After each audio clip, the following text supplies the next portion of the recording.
Hello everybody, thanks for joining me. Today I'm tying a nice little parachute pattern using Peccary quill for the body.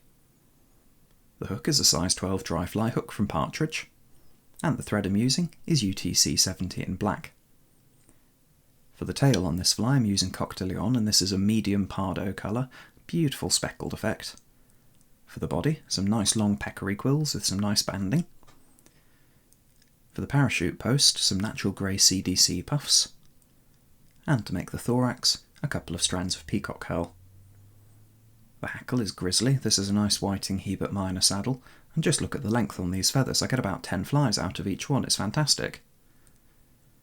I must apologise that I haven't uploaded in a little while. As I'm sure you're aware, we're having a bit of a situation in the health service at the moment, and this is the first chance I've had to tie for a little while. Anyway, I've tied in my thread just behind the hook eye, and I'm carrying it down the length of the hook shank, stopping at about where the barb would be on a barbed hook.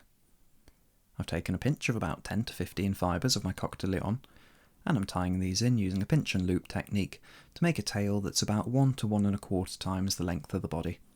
I prefer to leave my tails longer rather than shorter if I have the option. I think it's a bit of a trigger point for the trout, and it's something that they do pick up on. I've carried that down the length of the hook shank, and I'm securing down the butts, and this just helps to avoid any steps if you were to cut them off closer to the tail.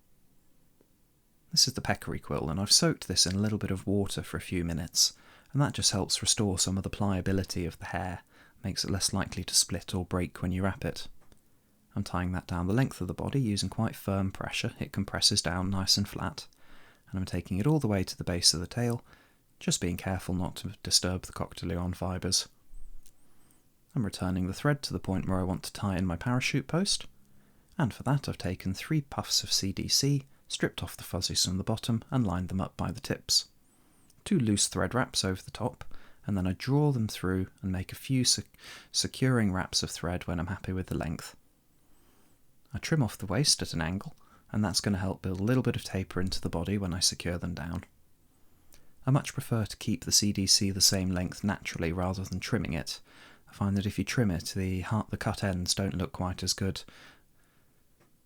Now I'm going to draw the wing back and make a couple of tight wraps in front to prop it up, and then a few tight wraps around the base to keep all those fibres together and to start to form the base of the parachute post.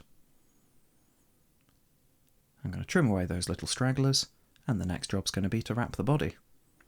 I'm being careful to avoid the hook point here. Peccary is a fairly strong material, certainly stronger than moose hair, but even so it'll split and fray if you catch it on anything sharp.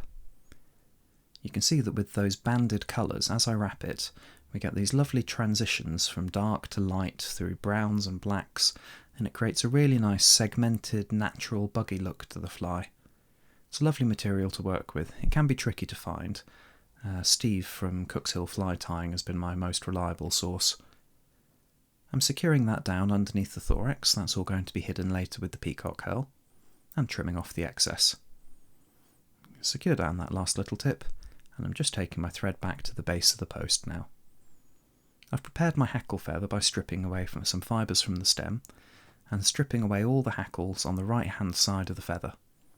And this means that because I'm tying it in with the stem towards the parachute post, it's going to wrap nicely in a clockwise direction with that bare stem against the post and the barbs pointing out at 90 degrees. I find that this is one of the best ways to get neat hackles when I'm wrapping my parachutes. I've gone up and down to secure that, and now I've bent over the tip at the bottom, made a couple of tight wraps to secure, and I can trim away the excess. The only problem with using these long saddle hackles is that they do get in the way a little bit when you're trying to tie, but for the technique I'm using here to make this parachute, you really do have to tie it in before wrapping the thorax, and you'll see why later.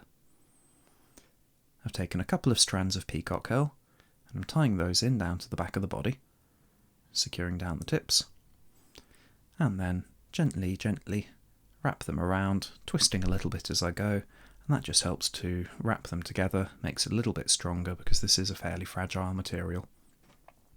Some people like to wrap over a little bit of super glue or slightly tacky varnish. I don't really bother.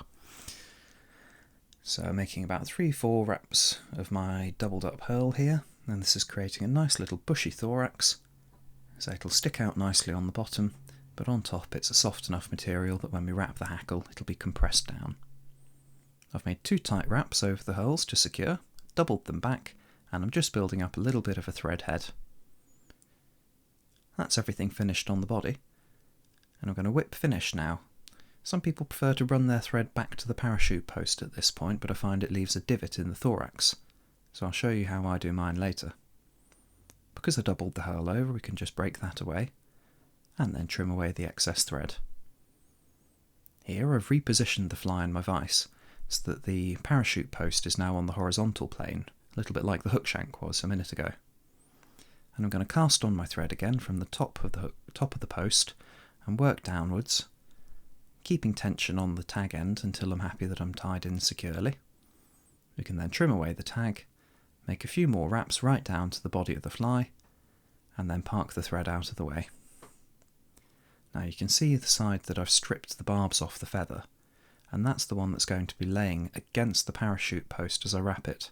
Sometimes it needs a little bit of finagling to get it to go where you want it to, but if you get it right, it can make a really nice perpendicular hackle that doesn't misbehave quite as much as if you leave the barbs on. I'm wrapping that right the way down to the body. I think I get about 8 or 9 turns in here, and that makes a nice bushy hackle. It's going to keep this fly really well floating. They sit really nicely in the surface film. Of course, with the CDC being inherently buoyant as well, this is a fly that should float all day.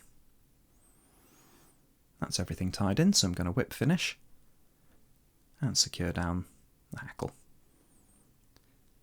I'm going to come in with my scissors, trim away that excess hackle.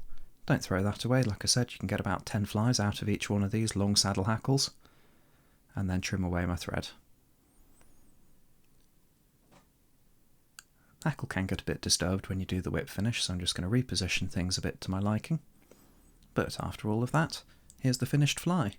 You can see it's got that lovely grey-white-brown colour scheme with the coq de lion and the peccary hair, that little iridescent thorax. I say it's a really nice pattern, very adaptable. You can use any different body materials that you like. Thanks for watching, I'll catch you next time.